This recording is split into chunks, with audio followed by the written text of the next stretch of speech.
Welcome to The Explainer. Today, we're diving headfirst into something we've literally all dealt with, yet it remains one of the most intensely frustrating experiences of modern life.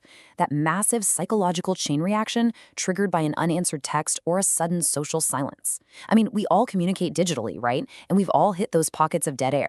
But what is actually going on inside your mind when things go quiet? Well, it turns out there's a whole lot happening beneath the surface.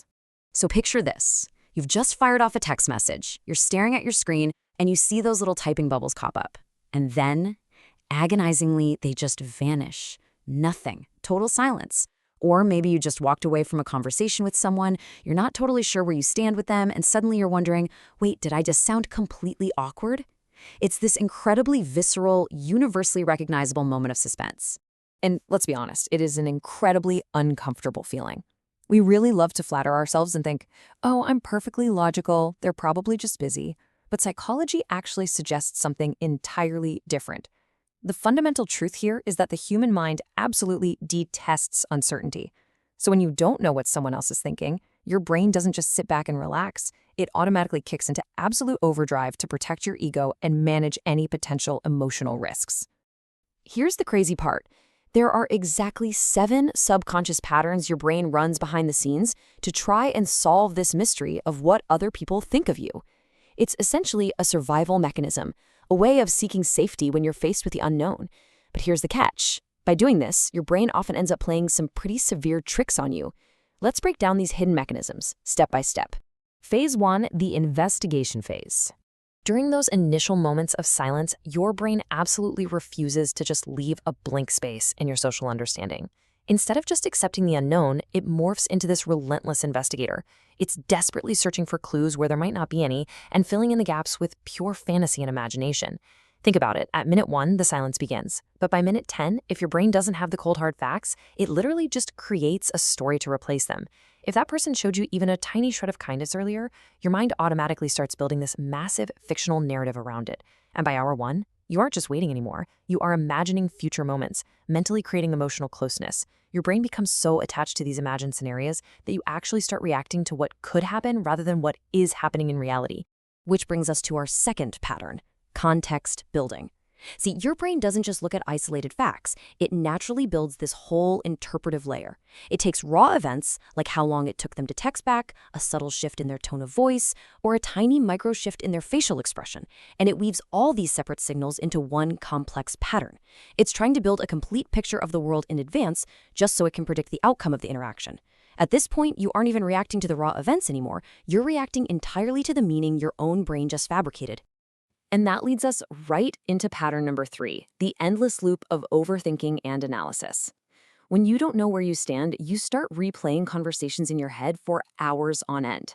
You agonize over it. You ask yourself, what did they actually mean by that? Did I sound awkward? Do they secretly hate me? If you're someone who feels things deeply, you will be searching for hidden meaning long, long after the actual interaction is over. And this isn't just some harmless mental habit. It actively intensifies your emotions, which makes socializing feel incredibly exhausting, both mentally and physically.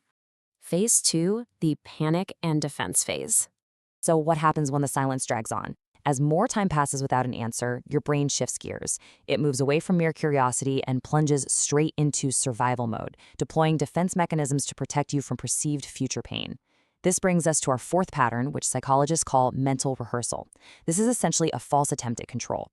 Because your brain hates uncertainty, it is constantly searching for a way to grab the steering wheel. When you don't know what someone thinks, your mind starts mentally rehearsing problems, arguments, and future situations. Subconsciously, your brain is whispering, hey, if I think about this enough, maybe I can prevent something bad from happening.